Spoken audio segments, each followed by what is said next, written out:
Welcome to our channel. आज हनुमान जयंतीच्या तुम्हाला खूप साऱ्या शुभेच्छा। तर इथे बघा मी चैत्र गौरीच्या फराळासाठी तिखटवाली शेव केली होती। त्यासाठी ते 5-6 वाटी डाळीचं पीठ घेतलं, त्यानंतर हिंग, हळद, लाल तिखट, धने पावडर, जिरे पावडर, ओवा आणि मीठ घेतलेलं आहे चवीपुरतं। तर हे सर्व पावडर फॉर्ममधले मसाले आणि धने, जिरे, ओवा हे सर्व आपण या पिठामध्ये टाकून घेणार आहोत। तर इथे बघा मी 1-2 लसणाच्या गड्डीची छान पाणी टाकून पेस्ट करून घेतलेली आहे। तर ही मसालेदार तिखटवाली शेव बनवणार आहे, त्यामुळे मी यामध्ये लसण छान असा बारीक करून टाकलेला आहे। तर इथे लसणाचं असं पाणी टाकल्याने छान व्यवस्थित फ्लेवर येतो आपल्या शेवला। आणि इथे बघा जे वरण आणि आमटी घेण्याची जी पळी आहे त्याने असं चांगलं कोमट असं तेल मी 2 ते 2.5 पळ्या एवढं तेलाचं मोहन या शेवला घातलेलं आहे। इथे मी सोडा वगैरे काही वापरलेलं नाहीये, फक्त इथे आपण 2.5 पळी तेल आपण मोहन बनवून टाकणार आहे, जेणेकरून आपली शेव छान खुसखुशीत आणि हलकी अशी होईल, खाताना देखील ती मस्त लागेल। त्यामुळे आपण अशा पद्धतीने मोहन घातलेलं आहे। आणि इथे बघा मिक्सरचं भांडं देखील स्वच्छ धुवून घेतलेलं आहे, त्यामुळे त्याला लागलेली जी पेस्ट आहे ती सगळी निघून येईल आणि आपल्याला हे पाणी शेवचं पीठ भिजवण्यासाठी वापरण्यात येईल। तर सुरुवातीला व्यवस्थित जेवढं पाणी आपण टाकले तेवढ्यामध्ये सगळे मसाले चांगले एकत्रित करून घ्यायचे आहेत, व्यवस्थित याला आपल्याला कालवून घ्यायचं आहे। तर तुम्हाला देखील माझ्या पद्धतीने छान अशी तिखट मसालेदार चमचमीत अशी शेव जर बनवायची असेल तर नक्कीच हा व्हिडिओ शेवटपर्यंत बघा, कुठे स्किप करू नका। आवडल्यास चॅनलला सबस्क्राईब करा, व्हिडिओला एक लाईक नक्की करा आणि इतरांना हा व्हिडिओ शेअर देखील करा। तर इथे बघा अशा पद्धतीने आपली शेव भिजून झाल्यावर जवळजवळ 5 मिनिटं याला आपण असं छान फेटून घेतल्यासारखं पीठ असं खलून घ्यायचं आहे। त्यामुळे काय होतं, आपली जी शेव आहे ती तळल्यानंतर छान अशी हलकी होते आणि खाताना देखील ती मस्त खुसखुशीत अशी लागते।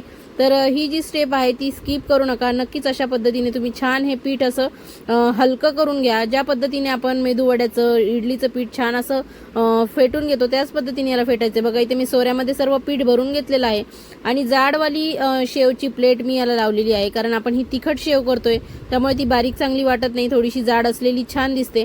तर इथे बघा व्यवस्थित झाकण लावून घेतलेलं आहे आणि तोपर्यंत मी तेल सुद्धा तापायला ठेवलेलं होतं कढईमध्ये।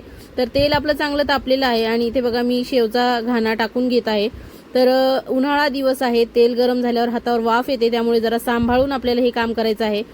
सोऱ्याने आपण शेव टाकत असताना एकदम तेलाची वाफ हातावर येते आणि चटक्या बसल्यासारखं वाटतं, तर एकदम सावधगिरीने आपल्याला ही शेव यामध्ये पाडून घ्यायची। आणि अशा पद्धतीने बघा खालच्या बाजूने सेट झाल्यानंतर व्यवस्थित तिला अलटी पलटी करून छान आपल्याला गोल्डन ब्राऊन रंगावरती तळून घ्यायची आहे, जोपर्यंत ती छान हलकी होत नाही आणि हिचे बुडबुडे कमी होतात त्याच वेळेस आपल्याला हिला काढून घ्यायचं आहे, कारण की तळण्याची प्रोसेस चालूच असते। तो आपण जर जास्त वेळ हिला तेलामध्ये ठेवलं तर ही म्हणजे जळाल्यासारखी लागू शकते किंवा करपट लागू शकते, त्यामुळे असा रंग आल्यावर आपल्याला ही शेव काढून घ्यायची आहे। तर इथे बघा दुसरा एक घाणा मी तुम्हाला टाकून दाखवते।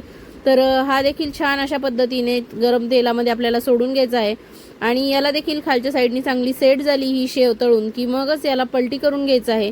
तर मस्त अशी ही शेव चवीला लागते आणि लसूणचा फ्लेवर माझ्या घरी सगळ्यांनाच आवडतो, विशेषतः माझ्या मिस्टरांना लसूण टाकलेली शेव जास्त आवडते, म्हणून मी त्यांच्यासाठी ही बनवलेली आहे। तर अशा पद्धतीने बघा मस्त अलटी बलटी करून ही देखील छान आपण गोल्डन ब्राऊन रंगावर तळून घेतलेली आहे। तर सर्व पिठाची मिळून एवढी शेव माझी तयार झालेली आहे। रंग तुम्ही बघू शकतात आणि कलर बघू शकतात आणि कशी दिसतीये कशी वाटतीये, आणि बघा तुम्ही बघितल्यावर बिलकुल सुद्धा तेलकट झालेली नाहीये माझी शेव। तर इथे बघा एक वेळा मी तुम्हाला छान असं तोडून दाखवते की किती खुसखुशीत आपली शेव झाली हे तुम्हाला याच्यावरून कळेल। तर नक्की तुम्ही माझ्या पद्धतीने ट्राय करून बघा आणि मी केलेली पद्धत जर तुम्हाला आवडली असेल तर नक्की कमेंट करून सांगा। तर खा प्या मजा करा आणि अशाच नवनवीन रेसिपी बघत राहा। थँक्यू, धन्यवाद।